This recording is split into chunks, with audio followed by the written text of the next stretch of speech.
इरादा सिर्फ एक है, एजेंडा सिर्फ एक है, गोल सिर्फ एक है, कोरोना वायरस को हराना है, कोरोना वायरस को भगाना है, फिर चाहे इसकी कोई भी कीमत क्यों ना देनी पड़े।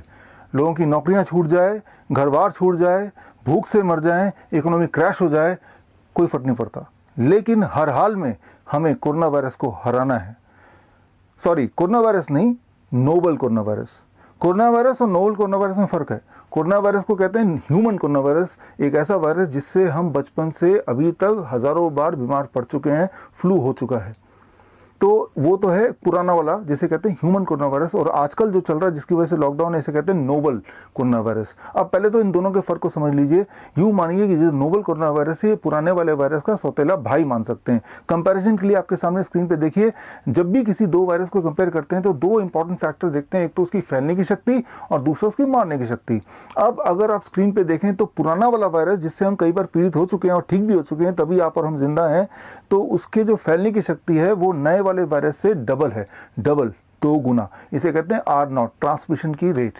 यानी कि एक इंसान को अगर कोरोना नोबल कोरोना वायरस हो जाएगा तो वो ज़्यादा से ज़्यादा 2 इंसान तक फैलाएगा, जो आजकल चल रहा है। और पुराना वाला जो है ह्यूमन कोरोना वायरस, जो बचपन से अभी तक हम जिससे जूझते आए हैं, वो 1 को अगर होगा तो वो 4 को फैलाएगा, तो डबल, राइट। ये तो हुई फैलाने की शक्ति। और अब उसके मारने की शक्ति। पुराना वाला जो ह्यूमन कोरोना वायरस है, जो बचपन से अभी तक हमारे पास है और रहेगा, उसकी मारने की शक्ति और नोबल कोरोना वायरस की शक्ति 1 है। यानी कि 1000 लोग अगर पीड़ित होते हैं किसी इन दोनों में से किसी वायरस से, तो 1 इंसान मरेगा और 999 लोग बिना कुछ किए ही ठीक हो जाएंगे।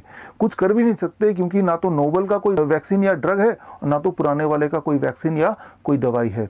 तो जब भी कोई ठीक होता है आया है अब तक, तो अपने आप ही ठीक होता आया है। और अगर उस पर कोई एक्सपेरिमेंट होने लगे, एक्सपेरिमेंटल ड्रग का, तब शायद वो दवाई से ज़रूर मर सकता है। अदरवाइज इसमें जो मोर्टलिटी रेट है, केस फैटिलिटी रेट जिसे बोलते हैं, वो बहुत ही मामूली है, वो है 0.1%, यानी कि 1000 में 1 इंसान के मरने के चांसेस। सो ऐसा इसे कहते हैं influenza like illness. Influenza like illness में कई सारे और भी हैं, ह्यूमन कोरोना वायरस के चचेरे भाई, मेरे भाई, H1N1, H1N2, या फिर इन्फ्लुएंजा ए, इन्फ्लुएंजा बी, इन सब का जो केस फैटिलिटी रेट है, यानी कि मारने की शक्ति और ट्रांसमिशन शक्ति, दोनों लगभग बराबर ही है। इन सब से हमें कोई दुश्मनी नहीं है, ये सब हमारे दुश्मन नहीं है। हालांकि इनसे भी इंसान मर सकता है उतना ही जितना नोबल कोरोना वायरस से मर सकता है, लेकिन हमारी दुश्मन, जानी दुश्मन है नोबल कोरोना वायरस। हर हाल में इसको नहीं रहने देना जिंदा, इसको हराना, इसको भगाना है, फिर चाहे कोई भी कीमत चुकानी पड़े। और पुराने वाले जिससे भी लोग मरते हैं, कोई बात नहीं, उसको हम देख लेंगे, उससे हमें कोई दुश्मनी नहीं, कोई प्रॉब्लम नहीं है। नए वाले से प्रॉब्लम है, हालांकि नए वाला पुराने वाले से थोड़ा कमज़ोर है उसके बावजूद भी। तो खैर, आज से भारत सरकार के साथ और WHO के साथ मैं भी इस मिशन में जुड़ गया हूं, और मेरा भी एक ही मिशन हो गया है, हर हाल में नोबल कोरोना वायरस को भगाना है, मार भगाना है, रहने नहीं देना है, चाहे उसके लिए हर एक इंसान की जान चली जाए, चाहे लोग भूखे मर जाएं। और मैं चाहता हूं कि आप भी मेरे साथ जुड़िए इस मिशन में, गवर्नमेंट के इस मिशन में। कोरोना वायरस को हराना है, और जिसकी वजह से लॉकडाउन चल रहा है, बिल्कुल ठीक चल रहा है। लॉकडाउन का फ़ायदा यह है कि मैं अपने घर, आप अपने घर, अगर मुझे कोरोना वायरस है भी तो मैं आप तक पहुँचा ही नहीं पा रहा हूँ, ट्रांसमिट नहीं कर पा रहा हूँ। तो जो बेसिक हमारा जो गोल है, एम है, एजेंडा है, कोरोना वायरस ना फैले, वो पूरा हो रहा है। और हाँ, 3-4 घंटे के लिए जो सब्जी लाने निकलते हैं तो उसमें भी तो ये मास्क लगाते हैं ना, और मास्क लगाने से क्या होगा, अगर मेरे बॉडी में कोरोना वायरस है तो मैं खांसूंगा भी, तो वो खांसी से जो कोरोना वायरस है इसी में रह जाएगा, आप तक पहुंचेगा नहीं। ज़बरदस्त आइडिया, फर्स्ट क्लास।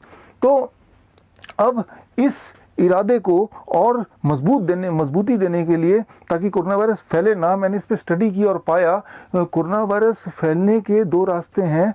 एक तो ये, आप देखिए, journal of American medical association के अनुसार 4 मार्च की रिलीज हुई उनका जो रिसर्च पेपर, वो ये कहती है, स्टडी ये कहती है, कोरोना वायरस मुंह से तो फैल सकता है, वो फिसीज से यानी स्टूल से, यानी कि मल से, यानी टट्टी से भी फैल सकता है।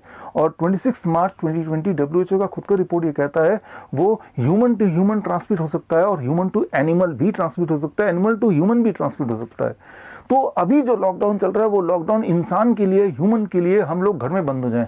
लेकिन जो स्ट्रीट डॉग हैं, गली के कुत्ते हैं, गली के सुअर हैं, गली के बिल्ली हैं, गली के जो जानवर हैं, उनका कोई घर ही नहीं है, एक्चुअली उनका स्ट्रीट ही उनका घर है। तो उन पे कोई लॉकडाउन नहीं हुआ, यानी कि वो खाली घूम रहे हैं, यानी कि वो अभी भी कोरोना वायरस तो फैला रहे होंगे ना। Sorry, not corona virus, novel corona virus. हमें तो कोरोना वायरस से कोई दुश्मनी नहीं है। मैं याद दिला दूं आपको, हमारी